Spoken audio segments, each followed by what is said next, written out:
Buenas tardes otra vez a todos.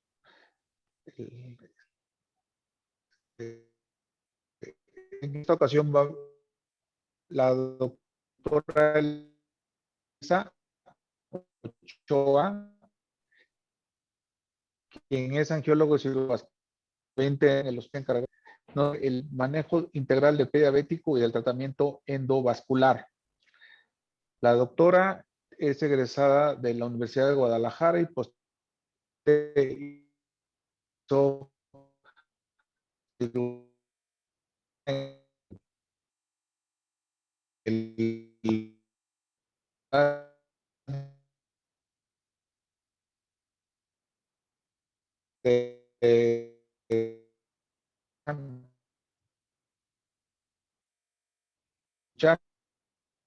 en el manejo del CUDA. Escuchamos. Bueno, muchísimas gracias, doctor, por la presentación. Gracias a Mexipied, gracias a BD por la invitación y por la oportunidad de estar este día. Gracias a los asistentes por acompañarnos. Bueno, como bien dijo el doctor, voy a hablarles del manejo integral del pie diabético y el tratamiento endovascular. ¿Se ve bien ahí la pantalla? Bueno, vamos a comenzar. Y es bien sabido que la diabetes mellitus pues es una pandemia que día con día afecta a más personas, desafortunadamente, ¿no? Y ya en el 2016 la OMS en su informe anual reportaba que existían 422 millones de pacientes adultos con diabetes mellitus, lo que representa que una de cada 11 personas padecen de diabetes. Y también proyectaba que para el año 2045 esta cifra se iba a duplicar. Reportó también que las muertes al año provocadas por la diabetes mellitus son de hasta 1.5 millones. En México, pues no nos quedamos atrás. En México, la diabetes mellitus es la segunda causa de muerte y esto va relacionado directamente con la prevalencia de factores de riesgo como lo son el sobrepeso y la obesidad en pacientes adultos.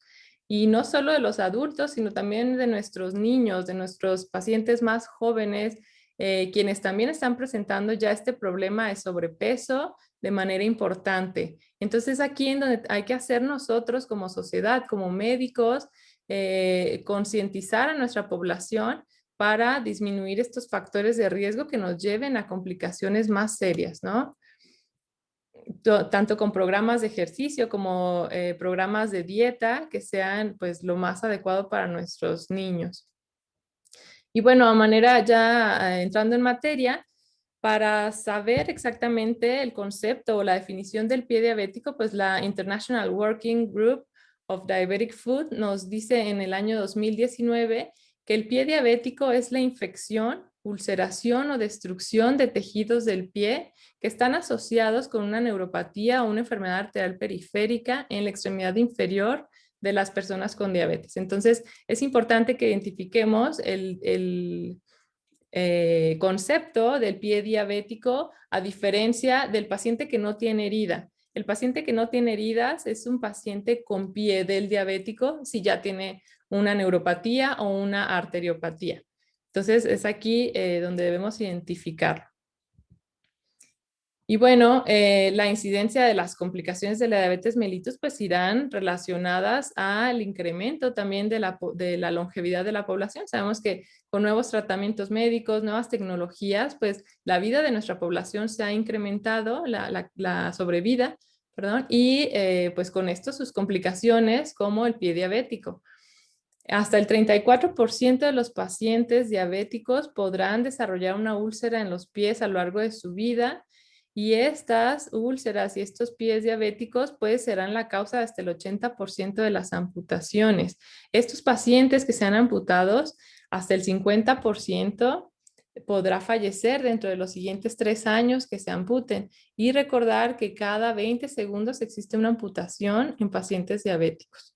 Entonces es pues importante conocer estos datos para crear esta misma conciencia entre nuestra población, entre nosotros mismos como médicos, desde médicos de primer contacto hasta especialistas para darle resolución inmediata a este problema. En cuanto a la etiología y fisiopatología, pues sabemos que existen factores sistémicos y factores locales que van a condicionar la aparición de una úlcera en los pacientes diabéticos. En los factores sistémicos tenemos la hiperglucemia, el tiempo que lleven ya con el diagnóstico de diabetes mellitus nuestros pacientes, que tengan enfermedad arterial periférica, que no vean ya a causa de una retinopatía, que tengan insuficiencia renal y edad avanzada.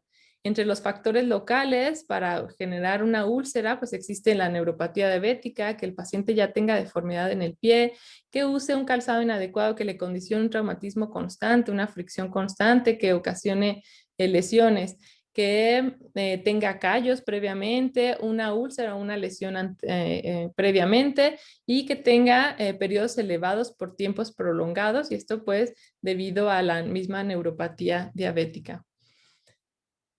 Saber que las úlceras pueden ser neuropáticas, isquémicas o mixtas o neuroisquémicas, ¿no? Que estas son hasta el 50% de los casos, en donde van a tener tanto neuropatía como enfermedad arterial periférica.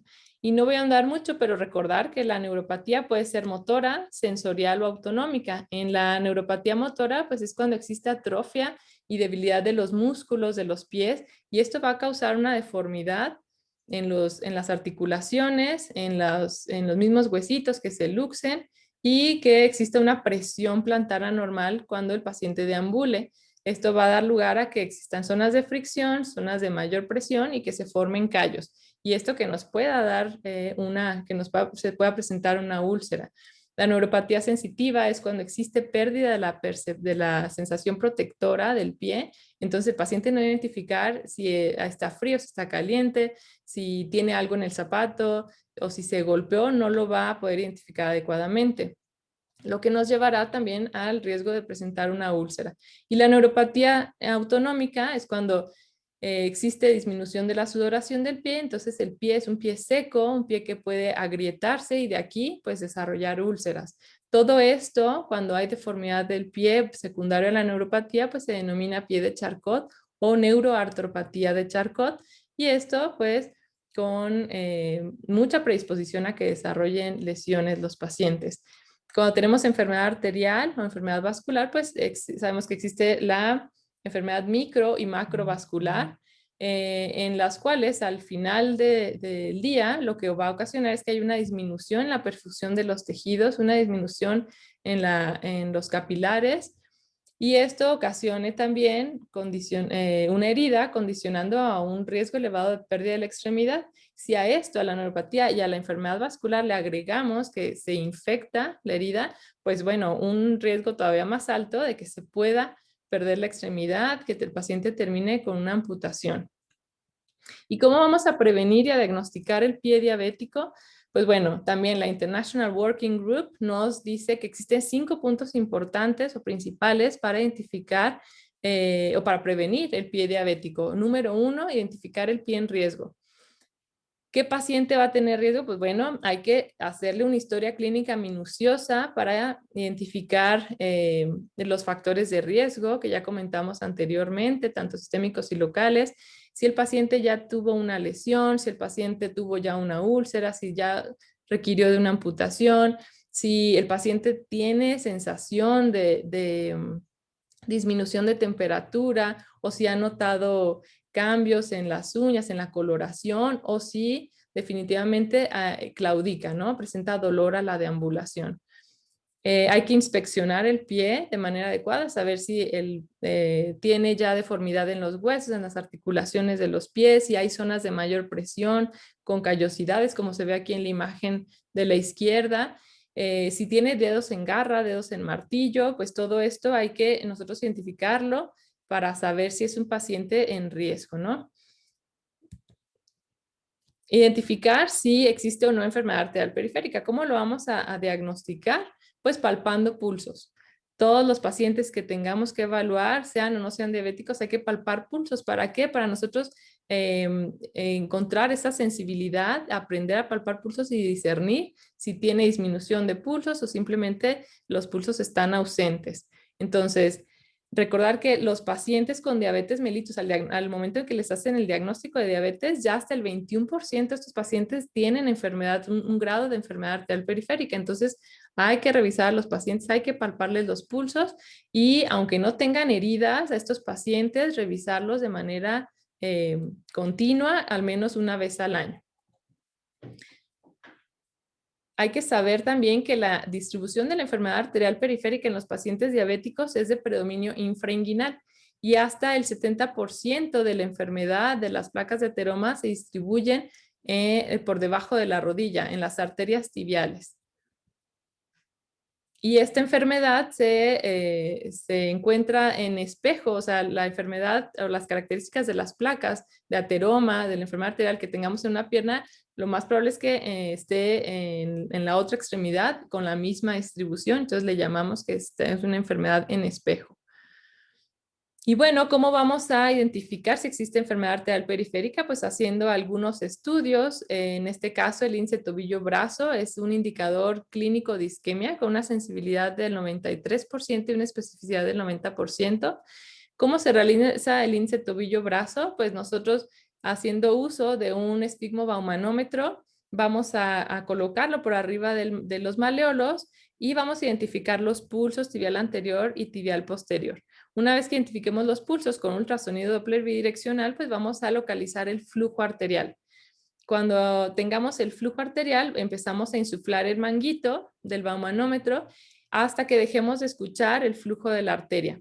Una vez que ya no se escucha el flujo, vamos a subir 20 milímetros de mercurio más y vamos a empezar a desinflar muy despacio para que en cuanto escuchemos el primer sonido del flujo de la arteria, esa va a ser nuestra presión sistólica. Entonces esa medida es la que nos va a servir para hacer el índice tobillo-brazo.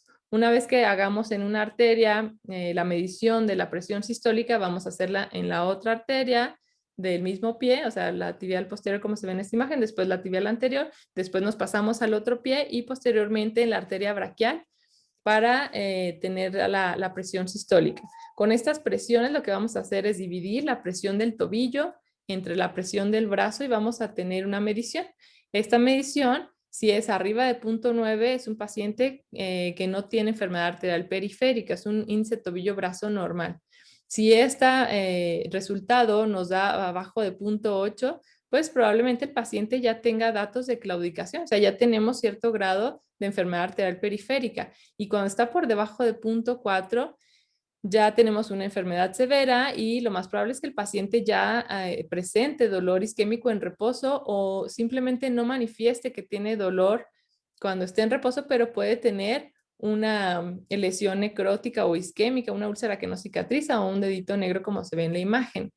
La claudicación, recordar que es cuando el paciente refiere dolor con el ejercicio, o sea, con la deambulación, que lo obliga a detenerse y después de cierto tiempo de reposo, unos minutos, puede volver a caminar y se presenta siempre a la misma distancia. El dolor isquémico en reposo es el típico paciente que tiene que dormir sentado porque ya no tolera el dolor en las extremidades. Entonces, con la gravedad, pues hay mayor perfusión o un poco de más perfusión hacia el pie y entonces disminuye o se atenúa el dolor de la extremidad. Recordar también que el índice tobillo-brazo no en todos los pacientes va a ser valorable y sobre todo en los pacientes diabéticos es muy difícil. ¿Por qué? Porque ya existe una calcinosis o una calcificación que se llama calcinosis de Monkeberg en la capa media de las arterias, como se ve aquí en la radiografía. Están tan calcificadas las arterias que nosotros cuando insuflamos el manguito ya no nos va a comprimir, podemos seguir insuflando hasta 200 milímetros de mercurio y la arteria no se comprime. Entonces no vamos a tener una cifra confiable y el índice tobillo-brazo nos va a resultar en 1.3 o 1.4 y pues este no es válido. ¿Qué podemos hacer cuando tenemos un índice tobillo-brazo no valorable? Pues hacer una presión sistólica del dedo. No en todos los hospitales tenemos el equipo adecuado, ¿no? Que es un manguito que se conecta al primer dedo del pie. Y aquí podemos medir las presiones. Cuando esté por arriba de 55 milímetros de mercurio, pues consideramos que es un índice dedo-brazo normal. ¿Qué otras formas podemos o de qué otras formas podemos evaluar nuestro sistema arterial? Pues si no contamos con el índice tobillo-brazo o índice dedo-brazo, pues podemos con las ondas del ultrasonido Doppler Si son trifásicas, son unas ondas normales. Si son bifásicas o monofásicas, nos está hablando que existe ya cierto grado de estenosis o de estrechez de las arterias por placas de ateroma y no hay un adecuado flujo. Otra forma es la presión transcutánea de oxígeno. Mientras esté por arriba de 30 milímetros de mercurio, podemos asegurar un cierre de la herida, pero lo normal es que esté por arriba de 40 milímetros de mercurio. Y como vemos acá al lado derecho, pues con un riesgo bajo de pérdida de la extremidad. También otros estudios de gabinete para realizar diagnósticos de la enfermedad arterial periférica, pues bueno, la radiografía, como comentábamos, que vamos a observar calcificación de las arterias.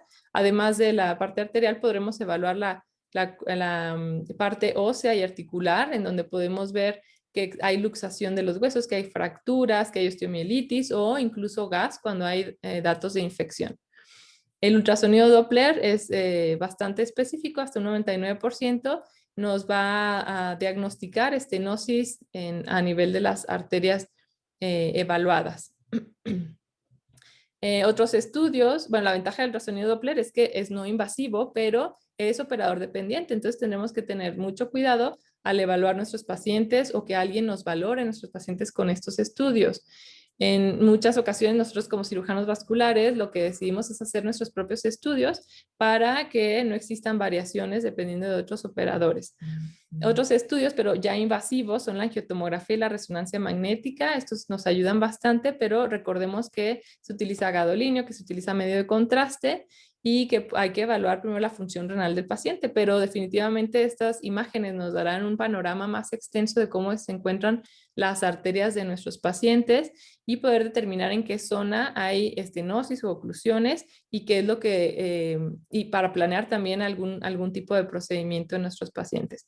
Y la arteriografía, que es un método invasivo completamente, en donde utilizamos radiación, en donde utilizamos medio de contraste, pues lo utilizamos la mayor parte de las veces ya para hacer diagnóstico y tratamiento en el mismo momento, o si se hace una arteriografía y no hay, no existen las condiciones de hacer un procedimiento endovascular, pues podemos planear nuestro procedimiento abierto.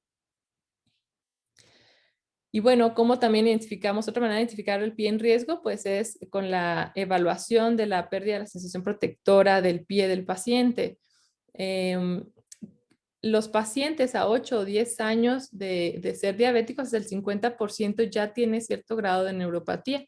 Entonces, hay que recordar esto porque hay pacientes que nos dicen, pero yo tengo 4 años de diabético y ya no tiene sensibilidad. Bueno, probablemente el diagnóstico se lo hicieron sí hace 4 años, pero el paciente ya era diabético mucho tiempo antes, ¿no? Y bueno, ¿cómo vamos a evaluar la pérdida de la sensación protectora? Pues con varios instrumentos. La percepción de la presión la podremos evaluar con el monofilamento de 10 gramos de Sims-Weinstein. Este monofilamento es un filamento muy delgado, inocuo, que no lastima al paciente y vamos a evaluar ciertos puntos en el pie. En el primero, en el quinto dedo, en el primer, tercero y quinto espacios huesos metatarsianos y en el talón. También vamos a evaluar con este monofilamento en el espacio entre el primero y segundo dedo del pie en la zona dorsal y solo por 1.5 segundos en lo que se dobla o se deforma la fibra para saber si el paciente tiene o no tiene sensibilidad. Si el paciente dice que no lo siente, pues bueno, ya tenemos pérdida de la sensación protectora, ya hay una neuropatía. Podemos evaluar también con un diapasón de 128 Hz en la epífisis de la falange del primer dedo. Si el paciente no siente la vibración, pues entonces ya tiene neuropatía diabética. Y la sensación táctil, cuando no contamos con estos instrumentos para evaluar la neuropatía, podemos hacer uso de un bolígrafo o de un lapicero en donde identifiquemos en el brazo o en la mano del paciente, bueno, mire, esto es pica con la punta y esto es toca con la parte roma del bolígrafo. Y entonces, ya identificando esto, podremos evaluar los mismos puntos que comentamos en el pie y si el paciente no identifica o simplemente tiene una sensación diferente al pica o al toca, pues ya podemos determinar que tiene pérdida de la sensación protectora. Como punto número 2, el International Working Group nos dice que hay que inspeccionar y examinar regularmente el paciente con pie en riesgo. ¿Y cómo lo vamos a hacer? ¿Cada cuánto vamos a citar a nuestro paciente a la consulta y evaluarlo? Pues bueno, dependiendo de lo que tengamos. En este recuadro nos dice que si no hay pérdida de la sensación protectora ni enfermedad arterial periférica, entonces podemos evaluarlos una vez al año, a pesar de que no tengan úlceras, ¿no? Como comentábamos en un inicio. Si tiene el paciente pérdida de la sensación protectora o enfermedad arterial periférica, pues entonces podemos evaluarlo y citarlo cada 6 a 12 meses. Si ya tiene pérdida de la sensación protectora más enfermedad arterial periférica o tiene pérdida de la sensación protectora más deformidad del pie o enfermedad arterial periférica más deformidad del pie, entonces hay que evaluarlo cada 3 a 6 meses.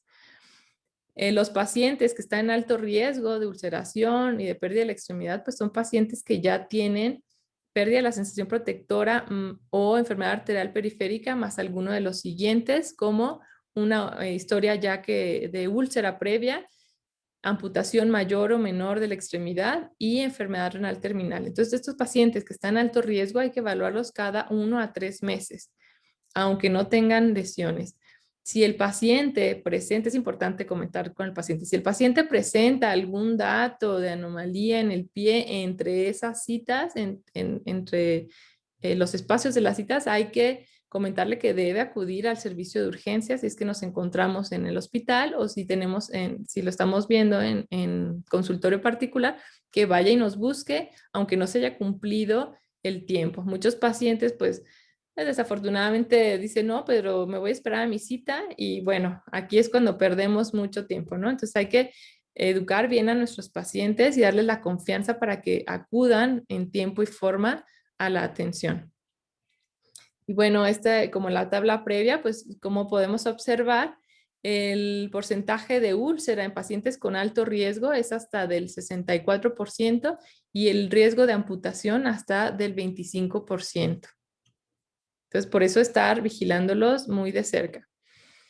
El punto número 3 que nos recomienda es educar al paciente y no solo al paciente, al familiar que esté a cargo del paciente y al personal de salud que esté atendiendo al paciente.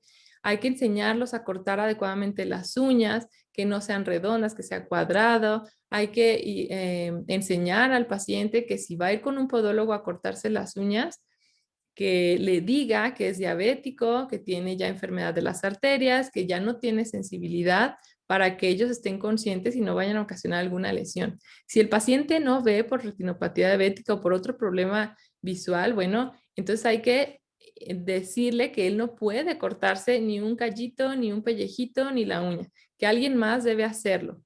Hay que enseñarlos a que revisen sus pies siempre antes de poner el calzado y después de quitar el calzado, que revisen bien entre los espacios, en los espacios interdigitales, que a la hora de bañarse se sequen bien en los espacios interdigitales, que se lubriquen su piel, que pongan crema o aceite o algún hidratante y lubricante, que revisen la planta de los pies de manera rutinaria y que no se rasquen, ¿no? Para no generar lesiones.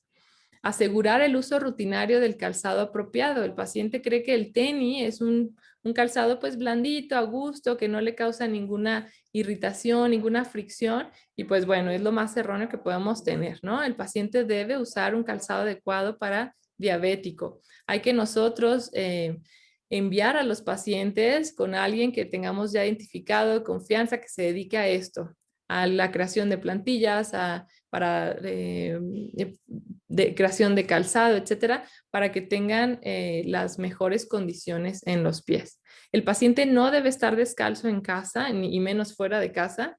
El paciente no debe usar calcetines y andar en calcetines o con pantuflas. El paciente debe usar siempre que va a caminar e incluso andar en casa con el calzado adecuado. ¿Por qué? ¿Cuántas veces no nos ocurre que nos golpeamos el dedo chiquito, el quinto dedo, con la pata de la cama, con la pata de la silla y bueno, ahí empieza el problema? Entonces hay que educarlos y hay que trabajar constantemente en todo esto diariamente.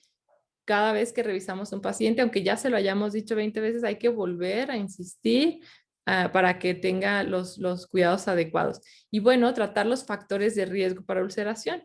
Una vez que nosotros tenemos un paciente en la consulta que tiene una ampollita o una flictena, bueno, decidir nosotros si debemos o no drenarla, ¿no? Si el paciente, si ya está secándose, si no hay ningún riesgo de que se vaya a macerar abajo de la lesión, pues entonces podemos dejar que se seque. Si vemos que tiene algún líquido turbio, eso, pues drenarla y estar vigilando, hacer curaciones si es que queda descubierta la piel, ¿no? No utilizar agentes abrasivos, que estos removedores de callos y eso nosotros no podemos indicarlo y no hay que usarlos. ¿Por qué? Porque podemos causar una lesión más grande. Y bueno, cuando identifiquemos a los pacientes que ya tienen arteriopatía, que ya tienen artropatía, que ya tienen alteración de la sensibilidad, pues hay que derivarlos en tiempo y forma con los especialistas. Estos son algunos dispositivos de descarga, tanto plantillas como botas se utilizan para tal cual disminuir la carga o la presión de ciertas zonas en el pie para disminuir estas callosidades o estas zonas de mayor fricción y que el paciente logre, ya sea que ya tiene la úlcera, logre cerrar la úlcera o que no esté constantemente en presión esta zona que pueda desarrollar una úlcera. Y en cuanto al tratamiento, pues primero que nada, hay que evaluar y clasificar las úlceras del pie. ¿De qué tipo es? Si es neuropática, isquémica o mixta. La causa que originó la herida, si fue el calzado, si fue un golpe, si fue la picadura de un insecto o simplemente el rascado. La localización y la profundidad de la misma, si abarca únicamente la piel, si hay nada más irritación superficial, si ya involucra tejidos blandos, tendones o hueso, si está o no infectada y clasificarla de acuerdo a pues las múltiples clasificaciones que tenemos hoy en día, ¿no? Existe la clasificación de Texas, la clasificación de Wagner, ITSA, la de Zanelian, y tenemos la más reciente, que es la clasificación de Wi-Fi, que esta nos evalúa la herida, si hay isquemia o no, y si hay infección en el pie. Esta clasificación nos estadifica al paciente y nos da los riesgos de pérdida de la extremidad e incluso nos recomienda, en la clasificación que se encuentra, nos recomienda si la revascularización en cuanto a la isquemia, por ejemplo, es prioritaria o no, o si la cirugía de desbridación y drenaje de absceso es prioritaria y en qué momento es mejor realizarla. Entonces, esta es la más actual y es la que más utilizamos nosotros. En cuanto al tratamiento médico, pues bueno, eliminar si existen factores de riesgo modificables, pues modificarlos o eliminarlos. El tabaquismo, el sobrepeso, la alimentación, todo esto son también detalles que nosotros tenemos que estar vigilando e insistiendo con el paciente para que podamos quitar lo mayor de los mayores factores de riesgo. El control de la glucosa, el control de la presión arterial, de la dislipidemia, estar siempre en contacto con los otros especialistas, recordar que el manejo del paciente diabético, no solo el diabético, sino el paciente diabético, es multidisciplinario. Entonces, tener contacto directo con estos especialistas, incluso rehabilitadores, neurólogos, infectólogos, pues para tener un mejor control de nuestro paciente. El pie diabético infectado, recordar que los microorganismos más frecuentes son los gram positivos, después los gram negativos y después los anaerobios, pero puede ser polimicrobiana. Entonces, nos podemos encontrar una gran gama de microorganismos que infecten a nuestro paciente y entonces aquí en donde tenemos que evaluar al paciente con pie diabético infectado y si detectamos bueno, que existe infección como tal, pues iniciar una terapia de antibiótico terapia de manera empírica. No podemos esperar a tener el resultado del cultivo para iniciar el tratamiento y no podemos dejar de tomar cultivo y únicamente tratar al paciente de manera empírica. Entonces, empezar cuando diagnosticamos al paciente con infección, empezar el tratamiento empírico, tomar el cultivo, enviarlo y una vez que esté el resultado del cultivo, entonces si necesitamos cambiar el antibiótico, lo hacemos. En ocasiones recordar que tenemos que hacer uso de antibióticos de amplio espectro para que se da la infección. Y bueno, este artículo en 2018 nos recomienda un algoritmo para manejo de la infección en el pie diabético. Primero que nada, si identificamos que ya existen datos de respuesta inflamatoria sistémica, pues tendremos que hospitalizar al paciente para estudiarlo, para iniciar un protocolo de resucitación con líquidos, hacer estudios apropiados, radiografías, ultrasonido Doppler en caso de ser isquémico, y bueno, hablarle inmediatamente al médico que estará designado a tratar el desbridamiento o el drenaje del absceso, ya sea el cirujano general, el ortopedista o el cirujano vascular. Entonces, hacer un control urgente de la infección, drenando este absceso, que no pase más tiempo y ser lavados con suficiente irrigación y con algunas sustancias que nos puedan ayudar para contrarrestar la infección. Si el paciente tiene datos de isquemia, pues entonces se tendrá que protocolizar para revascularizarlo. Si no tiene datos de isquemia, pues entonces una vez que se da la infección podremos tratar al paciente con apósitos especiales u otras medidas de manejo avanzado de las heridas. En este caso es un ejemplo del tratamiento complementario, como les decía. El paciente primero que nada se drenó el absceso, se desbridó y posterior a esto se estuvo manejando con antisépticos, con soluciones peroxidadas y también con algunos apósitos especiales de plata, pueden ser, o alginatos. Y también tuvimos la oportunidad de tratar a este paciente con un sistema de presión negativa para afrontar bordes y al final tener una buena resolución, que fue la cicatrización. En esta paciente sí requirió revascularización, pero primero que nada quería mostrarles pues que se debe hacer el control de la infección. Cuando se trata de úlceras arteriales, pues hay que evitar la desviación mecánica, hay que evitar agentes irritantes, como les comentaba, ¿no? Cremas para los callos, etcétera, que nos quite más tejido.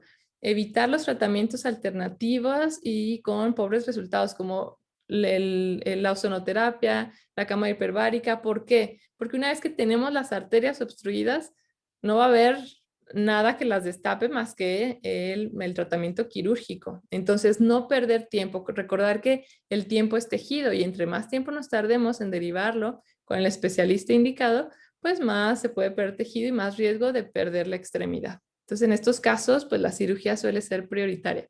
A menos, como comentábamos, que tuviera infección, pues bueno, tratar la infección e inmediatamente hacer protocolo para la intervención de revascularización. ¿Cómo lo decimos en este caso? Si existe ya enfermedad arterial periférica, pero existe infección presente concomitante, pues, o concomitante severa, habrá que hacer el protocolo que comentamos de manejo de la infección, y si no existe infección, pues hacer el protocolo para una revascularización. ¿Qué nos dice la Sociedad Global de Isquemia Crítica? Que ningún paciente que tenga algún dato de necrosis deberá ir de primera instancia a amputación. Lo primero que se debe hacer es un estudio de sustracción digital, una arteriografía con sustracción digital para evaluar el sistema arterial. Ninguno deberá de ir de primera instancia a amputación. Y entonces, obviamente, tendremos que evaluar otros aspectos para poder someter a nuestro paciente a una arteriografía por el uso de medio de contraste, ¿verdad? Entonces, tendremos que evaluar la función renal del paciente y saber si se puede utilizar o no medio de contraste o algunos otros métodos diagnósticos como el CO2, la arteriografía con CO2 o con ultrasonido intravascular. Y entonces, una vez que confirmemos el diagnóstico de isquemia crítica, pues entonces planear la revascularización de nuestro paciente, ya sea en el mismo momento de la arteriografía o planear un procedimiento abierto en un segundo tiempo. Nosotros, para hacer procedimientos endovasculares, pues analizamos el tipo de placa, ya que en la misma arteriografía, ya que dependiendo del tipo de placa y las características, pues podremos decidir qué materiales endovasculares utilizar para que tengamos un mejor resultado, diferentes tipos de guías, diferentes tipos de catéteres y balones que sean los más adecuados para tratar de la mejor manera a nuestro paciente. Podemos hacer una evaluación del CAP, que es las características de la placa ateroma. Esto lo podemos hacer con ultrasonido y dependiendo de cómo sea la concavidad, será como haremos el acceso. Podemos hacer accesos anterógrados, que es por vía femoral, o accesos retrógrados, que es a nivel distal en el pie, en las arterias tibiales o incluso la peronea. ¿Cuáles son las metas de la revascularización? Pues salvar la extremidad. Es lo prioritario, ¿no? Es a lo que vamos enfocados. Mantener una presión de perfusión de la piel y una presión transcutánea de oxígeno arriba de 25 milímetros de mercurio, una presión de dedo arriba de 30 milímetros de mercurio para asegurar una cicatrización y salvar la pierna, el que recuperemos pulsos, el que tratemos el dolor, porque los pacientes, como comentamos, pueden tener dolor en reposo o claudicación y esto deteriora pues la calidad de vida, ¿no? Y lograr el cierre de la herida. Con esto, pues estos son nuestros objetivos. Y nosotros revascularizamos casi siempre dirigida a la zona que irriga esta arteria, a la zona de la pierna y del pie que irriga. Entonces, intentamos, si es posible, abrir estas arterias que van a la zona de la herida o que en ocasiones le han llamado eridosoma. Si no logramos abrir la arteria que está directa en esta zona, pues entonces abrir otra arteria u otras arterias que le lleven una mayor cantidad de flujo al pie o a la pierna para lograr por colaterales cicatrizar las heridas y con esto, una vez cicatrizada, pues disminuir el riesgo de que se pierda la extremidad. Y pues bueno, existe la necesidad de desarrollar nuevas herramientas y técnicas para el salvamento de la extremidad. Es por eso que se inventan y salen al mercado dispositivos que son cada vez con mayor tecnología, capaces de navegar, tratar vasos muy pequeños, muy distales, como son los casos de las tibiales, las pedias, que están muy tortuosos y muy estenóticas. Entonces nosotros utilizamos materiales muy especializados para poder lograr pasar la oclusión o la estenosis, estas placas tan duras, muchas veces tan calcificadas, y lograr abrirlas. Existen diferentes tipos de materiales, como son las guías gramadas, las guías que tengan mejor navegabilidad, mejor torque, mejor respuesta a nuestra manipulación acá por vía externa, técnicas especiales, incluso técnicas en donde entramos por el pie o la ingle o incluso en ambos sitios y logramos pasar la guía, tener la guía por fuera del pie y por fuera de la ingle y tener literalmente un riel por donde nosotros podamos bajar nuestros dispositivos, catéteres y balones para poder abrir estas arterias, estas oclusiones tan importantes. Existen catéteres también especiales, catéteres que tienen diferente trenzado en su material, que los hace más capaces y más como potentes de poder atravesar estas lesiones. Y dispositivos también de reentrada, como estos balones que vemos abajo, en donde podemos irnos por vía subintimal. En ocasiones no logramos cruzar la placa de ateroma, pero podemos irnos a un lado en vía subintimal y entonces reentrar a la luz del vaso con una aguja especial y un balón que tiene este dispositivo que perfora la íntima y entonces logramos ya estar en luz verdadera y poder hacer nuestra angioplastia. Algunos de los retos a los que nos enfrentamos pues son estas, ¿no? Las características de las placas que sean muy calcificadas o muy largas, muy extensas o incluso simplemente en el acceso. Cuando nosotros puncionamos a veces las arterias femorales, pues por anatomía y por fenotipo, el paciente muchas veces tiene un mandil de grasa muy grande que obstruye las ingles y nos dificulta a nosotros ingresar a la arteria femoral. Desde aquí se nos puede complicar nuestro procedimiento. Entonces hay que evaluar las técnicas y las características de nuestro paciente pues para tener un mejor abordaje y poder trabajar mejor. Y bueno, otros dispositivos como los balones, existen muchos tipos de balones, existen balones con y sin droga, existen balones cortantes y bueno, en esta constante mejora de los dispositivos, pues vamos teniendo mejores resultados cuando hacemos algún abordaje endovascular. Se ha reportado que los balones con medicamento tienen una permeabilidad primaria a un año de hasta el 65% si los comparamos con los balones que no tienen medicamento, que es una permeabilidad a un año de únicamente el 23%. Entonces, bueno, dependiendo obviamente de las posibilidades del paciente, de nuestros medios en el que nos encontremos trabajando, pues será lo que le podamos ofrecer al paciente. Existen otros balones, los cortantes que les mencionaba, que son especiales para tratar lesiones muy calcificadas de menores cortas, menores de 3 centímetros, y se ha reportado una permeabilidad a 2 años de hasta el 79% cuando los comparamos con balones que no son cortantes. Existen otros dispositivos, como es el caso del crosser, que es un dispositivo de cruce en donde debemos tener una luz distal a la placa para poder atravesar literal por en medio con este dispositivo tiene un mecanismo cavitacional y que va perforando la placa para, ya teniendo un camino, después poder pasar una guía y entonces poder abrir un balón en esta zona. Entonces es muy útil cuando no tenemos la posibilidad de atravesar la placa con otras guías, ¿no? O por otros medios.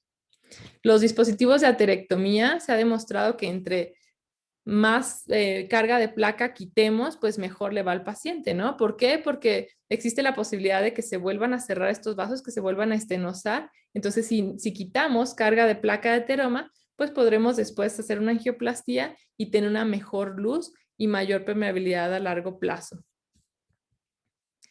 Cuando combinamos los métodos de aterectomía, los dispositivos de aterectomía, quitar placa y aparte poner un balón y un balón medicado, pues les va muchísimo mejor a los pacientes.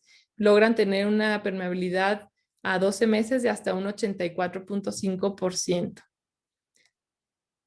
Y bueno, les quiero presentar algunos casos clínicos que hicimos con manejo endovascular. El primer caso es una paciente que es de una comunidad un poquito lejana a la ciudad. En su comunidad, pues le diagnosticaron que tenía gangrena de un dedito, del segundo dedo del pie, y entonces decidieron quitarlo, ¿no? Decidieron amputarlo. Y pues bueno, fue progresando al tercer dedo, al cuarto dedo, y fueron quitando dedito en dedito, y como veían los familiares que simplemente no se resolvía, que no mejoraba, y al contrario se iba extendiendo a los otros deditos que le quedaban, pues, y al dorso del pie, pues decidieron acudir a la institución.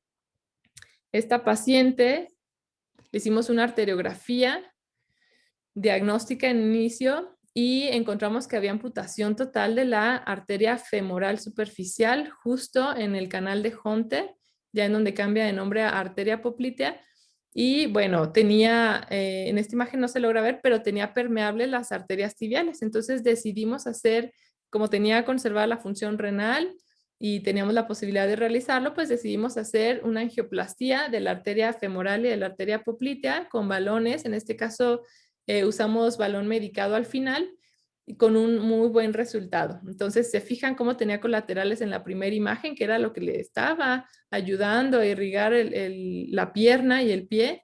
Sin embargo, no era suficiente y miren cómo queda al final, ya menos colaterales, pero con un vaso abierto, con un vaso permeable.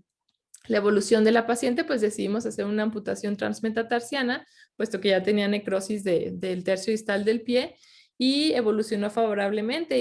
Dimos tratamiento con agentes desbridantes enzimáticos y logró cerrar satisfactoriamente la herida.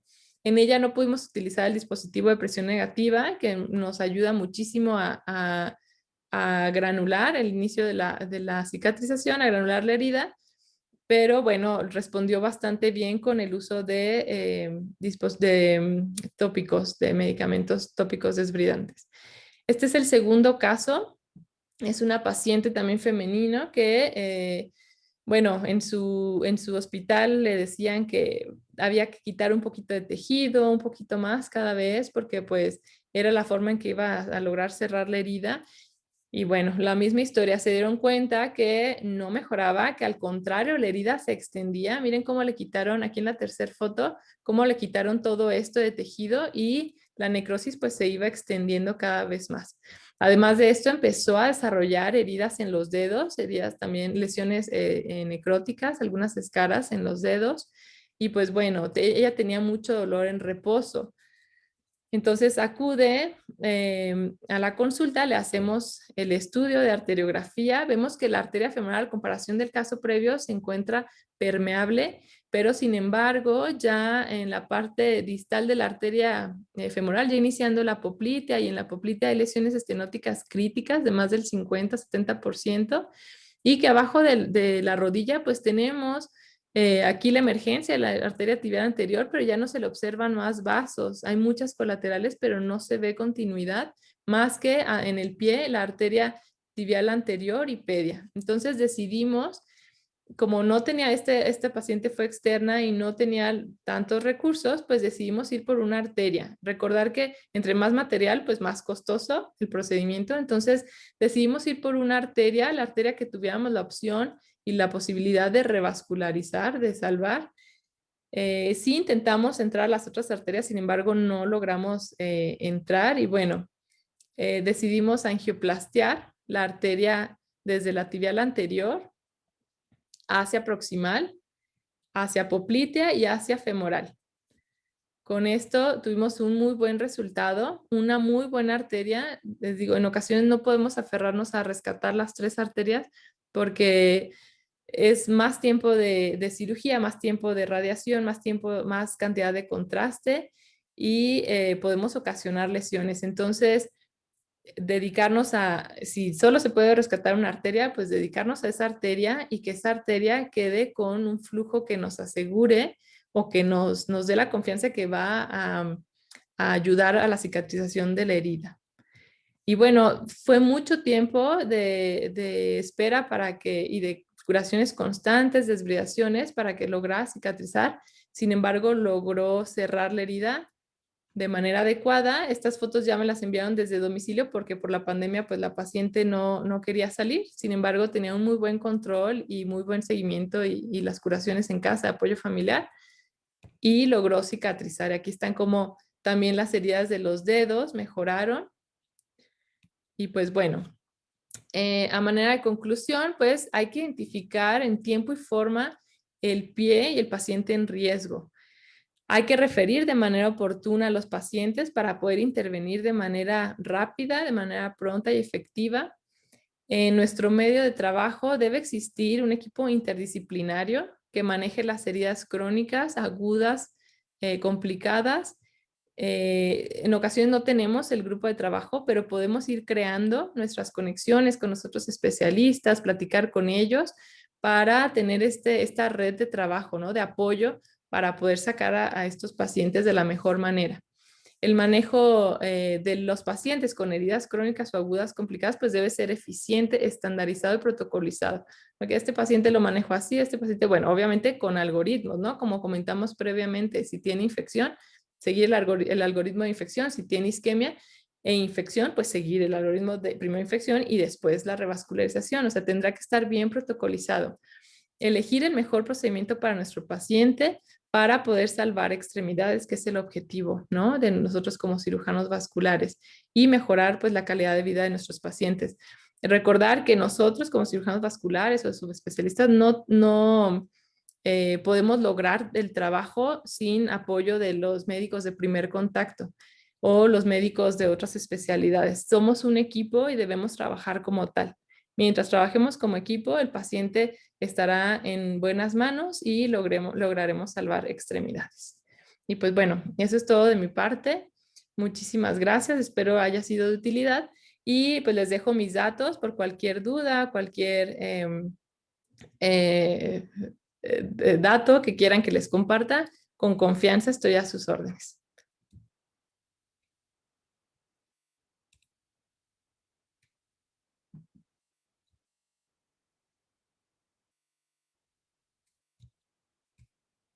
Bueno, ¿Sí?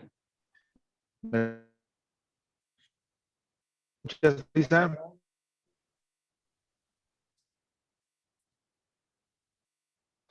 Hola. Oye, pues excelente charla, doctor. Aquí dando.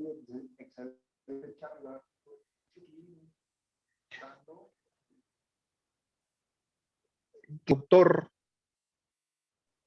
Hernández Luébano, ¿qué, ¿qué puedes comentar sobre las validaciones de las clasificaciones más recientes de San Elian y la de Wi-Fi? Ok, la clasificación de Salinian es una clasificación muy buena, muy completa y muy útil. Es muy, se maneja con mucha facilidad y creo que es una excelente opción para clasificar a nuestro paciente. La de Wi-Fi también creo que es un poquito más compleja, pero son igual de útiles y lo mejor es que nos ayudan mucho para clasificar a nuestro paciente en qué riesgo se encuentra y darle seguimiento a ese paciente. No todas las clasificaciones nos van a poder estadificar al paciente en todas las etapas del pie diabético, pero estas sí nos ayudan a seguir con el paciente durante la evolución de Sobre la todo, herida. sobre todo que es una clasificación dinámica, Exacto. una evolución del paciente y también nos vino en valor pronóstico. En aquel entonces, la clasificación de Apache, ¿no? Que se iba modificando para cuando manejamos la pancreatitis y del paciente y así poder ir adaptando el tratamiento. Así es. La doctora Carmen Martínez nos hace una pregunta que si el caso 2 fue angioplastía con acceso retrógrado. No, en el caso 2 fue igual anterógrado, los dos casos fueron anterógrados, afortunadamente se logró se lograron cruzar las lesiones por vía femoral y no tuvimos necesidad de hacer retrógrado. Hay que recordar que incluso en tanto institución como medio privado, un acceso retrógrado representa más gasto, ¿no? Por el tipo de introductor, el set de micropunción que hay que utilizar, porque son arterias más pequeñas y también el tipo de material. Muchas veces necesitamos utilizar balones, microbalones para poder ingresar por el acceso retrógrado, por tibiales y poder subir a donde se encuentra la lesión. Entonces, no, en ambos casos fueron anterógrados. Afortunadamente se pudo hacer bien el procedimiento. Ok, el, ¿en qué momento tú decides abandonar o no hacer un procedimiento endovascular y hacer un procedimiento abierto, un bypass? En los pacientes, pues primero que nada, evaluar la función renal. Eso nos va a determinar si se puede o no hacer un procedimiento endovascular. En muchas ocasiones, nosotros con muy poquito medio de contraste logramos hacer la arteriografía y el tratamiento completo, la angioplastia con control posterior y terminar el procedimiento, ¿eh? O sea, en ocasiones hasta 10, 15 mililitros utilizamos y no más. Las técnicas o los como tips que utilizamos es hacer una dilución con una cantidad menor de contraste e irnos muy despacio. Muy cuidadosos con el medio de contraste, e incluso en pacientes en estadios renales avanzados, en etapas ya avanzadas, logramos hacerlos con muy poquito contraste. No está contraindicado completamente, ¿no? Hacerlo. Ya tiene falla renal, podemos utilizar estas técnicas, un poquito de contraste y logramos hacer. Si definitivamente es una enfermedad muy severa de muchos vasos y que sabemos que va a ser necesario más contraste, pues entonces si aseguramos con una arteriografía que tenemos permeables los vasos distales, entonces nos pasamos inmediatamente al procedimiento abierto, hacemos un puente, pero siempre y cuando tengamos vasos distales. Si no hay vasos distales, ¿dónde vamos a aterrizar nuestro puente? Entonces, eso es la premisa inicial, tener un flujo de entrada y un flujo de salida que me permita que ese puente esté permeable por mucho tiempo. Si no es así, pues nuestro puente va a fracasar y se va a trombosar. En pacientes que ya tienen diálisis peritoneal o hemodiálisis, pues en ellos podemos hacer el procedimiento pues tranquilamente, ya tiene sustitución de la función renal y lo hacemos endovascular en muchas ocasiones. Obviamente estos pacientes nefrópatas pues tendrán más riesgo de complicarse, ¿no? Por toda la cuestión de acidosis, etcétera. Aparte sus arterias serán más difíciles de tratar, están más calcificadas y la enfermedad arterial está más avanzada, al igual que la enfermedad renal. O, Alejandro, no aparece su apellido. Precisación, doctora. Digo, es un poquito difícil la pregunta, pero me imagino que va a referir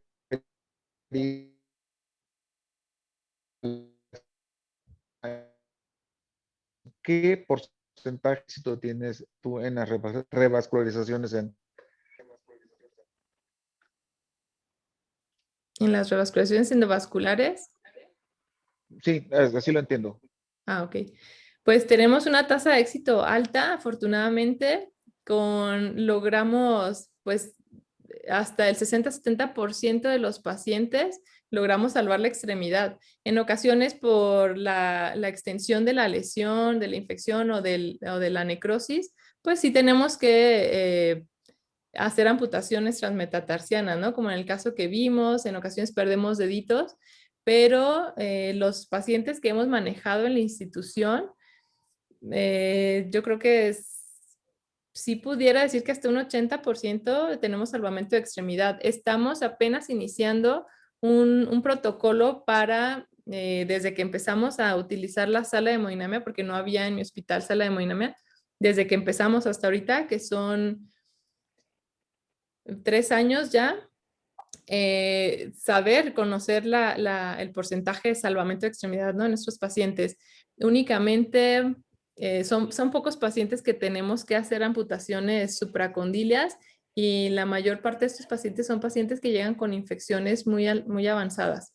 Los pacientes isquémicos puros, la mayor parte sí logramos rescatar las extremidades y solo hacemos amputaciones menores. Afortunadamente, tenemos Me buenos pregunta resultados. el doctor Alejandro, el porcentaje, ¿a cuánto tiempo? Bueno, hay que medir, obviamente no lo tenemos como tal ahorita en el instituto medido, pero al menos tenemos pacientes ahorita a 3 años de que se ha hecho el procedimiento de lo que llevamos con la sala de hemodinamia, todavía con permeabilidades adecuadas, perdón, con permeabilidades adecuadas. No hemos hecho estudios de arteriografía de control para no ser invasivos, pero por medio del ultrasonido Doppler sí tenemos la permeabilidad a 3 años de al menos más del 50% de permeabilidad del vaso. Ok. Doctora, ¿en qué momento decides tú utilizar un dispositivo de aterotomía? Ok, en pacientes que tenemos lesiones calcificadas y extensas, podemos usar el aterotomo. Recordar que las lesiones extensas o las placas sí muy largas tienen más riesgo de volver a cerrarse. Entonces, en estos casos es cuando podemos utilizar estos dispositivos para quitar carga de placa y la mejor opción que tenemos y si estamos dentro de lo permisible en el instituto, usamos balones medicados después de la aterectomía para que tengamos mayor tasa de permeabilidad, como los estudios lo han reportado. Pero sí son en lesiones extensas y muy calcificadas, que hay diferentes tipos de dispositivos, ¿no? Y cada uno tiene sus indicaciones, pero es en estos pacientes que logramos buenos resultados con el aterotomo. Aquí la pregunta es, te la hago yo. ¿Por qué no mejor un bypass ahí? ¿En qué momento se deciden hacer eso o no un bypass? Bueno, creo que cada vez, no es que abusemos de la técnica endovascular, pero creo que sí nos falta un poquito más de este impulso, ¿no? Para hacer cirugía abierta. Digo, no está mal. Nosotros nos formamos en un hospital en donde tuvimos las dos opciones, ¿no? Tanto de aprender la técnica endovascular como la técnica abierta. En muchas ocasiones se decide primero la técnica abierta cuando las condiciones del paciente lo permiten. Existe el estudio Basil que nos dice que en pacientes más jóvenes y en pacientes con una sobrevida mayor a 2 años les va mejor con un puente. Y en pacientes con más comorbilidades, con más riesgos perioperatorios, pues será lo indicado hacer procedimientos endovasculares. La mayor parte de los pacientes que tenemos en la institución son pacientes muy deteriorados, que ya tienen falla renal, que ya están con diálisis o hemodiálisis, y estos pacientes, pues por las comorbilidades, la mayoría sí decidimos hacer procedimientos endovasculares. Hemos tenido muy pocos pacientes que hemos podido hacer puentes. En realidad han sido muy poquitos, pero es sobre todo por esto, por las comorbilidades. Y pareciera, como comentaba, ¿no? Que abusamos del procedimiento endovascular y hemos recibido también críticas en el hospital por, es que ya no opera nada y todo lo quieren hacer en hemodinamia. No es que queramos, es que el paciente lo requiere, ¿no? Y son por las condiciones tan deterioradas en las que llegan los pacientes. Mira, llegó otra pregunta también del doctor Hernández Luébano. ¿Qué experiencia tienes con el manejo con DCB y stents medicados en estos pacientes?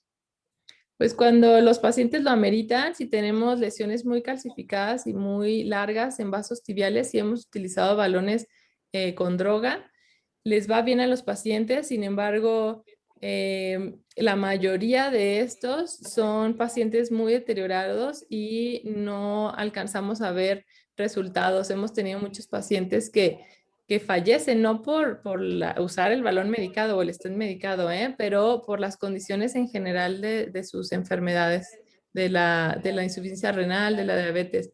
Pero tienen buenos resultados con balones medicados a nivel de tibiales y los stents medicados. Pues ahorita la tendencia es usar la menos cantidad de metal posible, ¿no?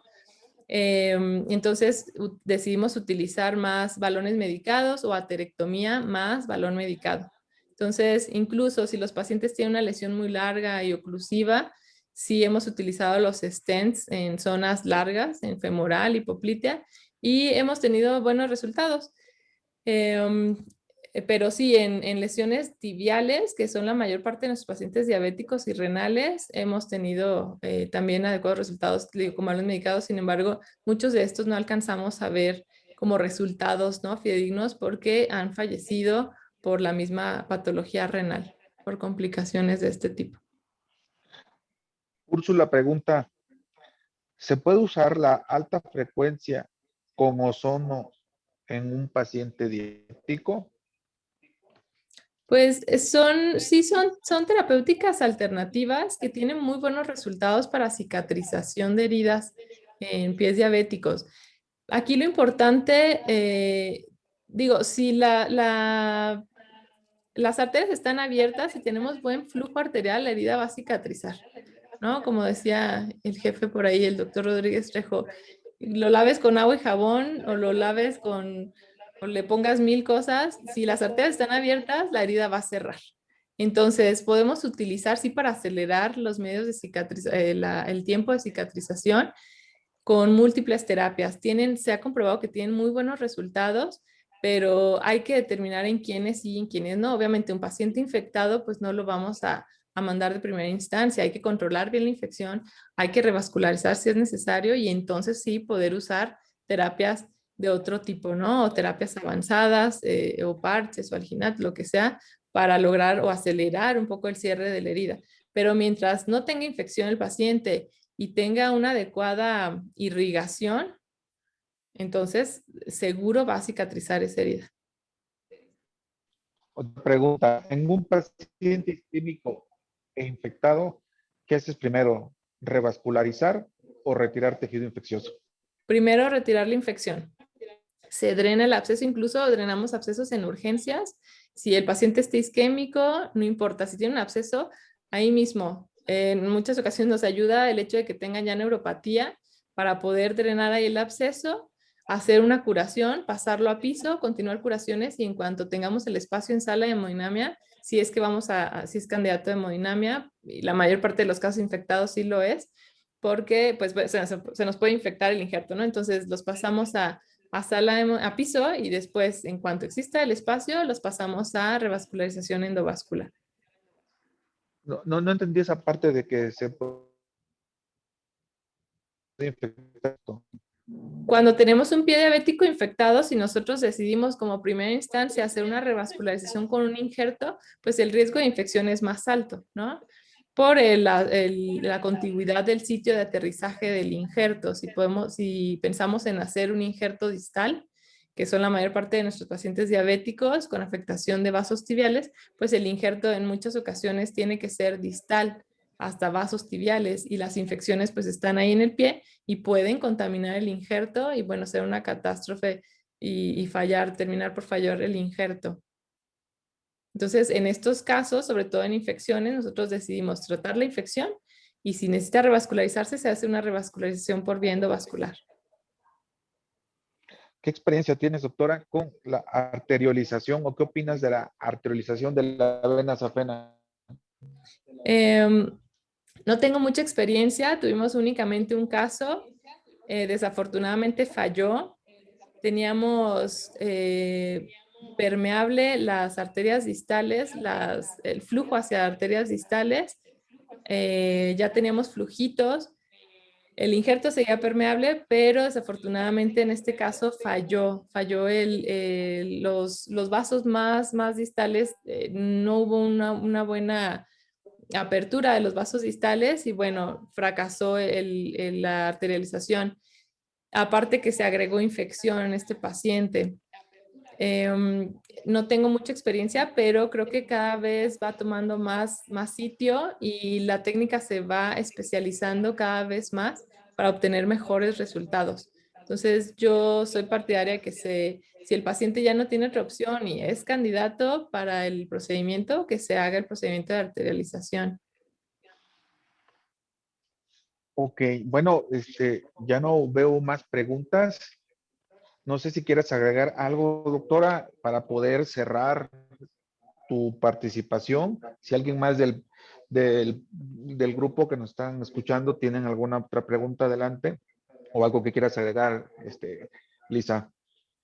Pues bueno, agradecer a todos los asistentes, agradecer la oportunidad de estar aquí el día de hoy con ustedes, poder transmitirles estos conceptos pues básicos y tener en cuenta que, como les comentaba, es un trabajo en equipo, ¿no? Si a mí no me envía el médico general, el médico de primer contacto al paciente en tiempo, yo no puedo ayudar al paciente.